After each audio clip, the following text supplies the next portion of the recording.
हे माई चंद्रमुखी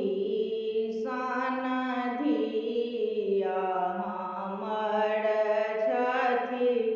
सूर्य सन करी तहु जमाई गे माई चंद्रमुखी सन धिया सूर्य सन करी तहु जमाई सूर्य सन करी तहु जमाई गे माई सूर्य सन करी तहु जमाई गे माई मन के मनोरथ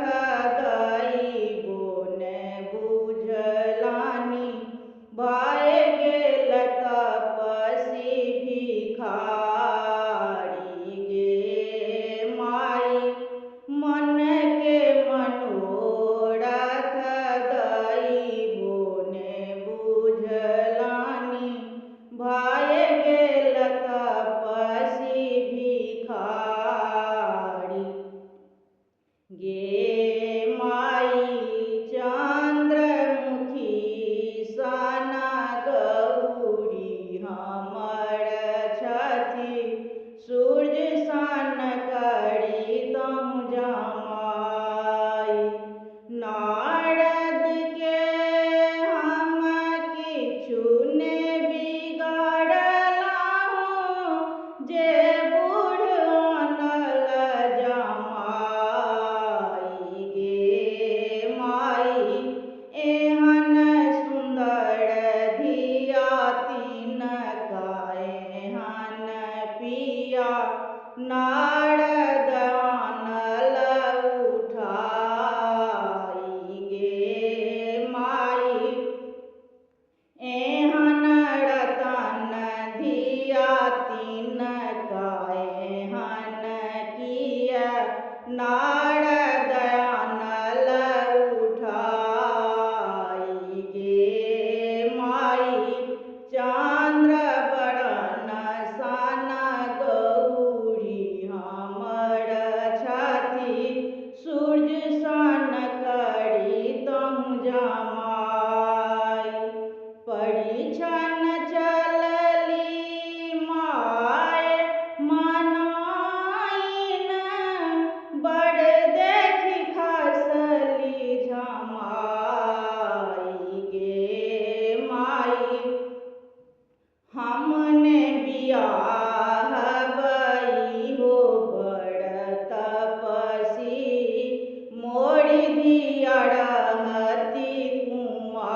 कुमारी गे माई हमने बियाह बई हो बड़ तपसी मोरी धिया रहती कुमारी गे माई चंद्रमुखी सन धिया हमर छथि सूर्य सन करी तहु जमाई कहथिन गौरी सुनु है सदा शिव सुंदर रूप देखाओ गे माई देखी जुड़ाएत माय मनाइन देखत नगर समाज गे माई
हमर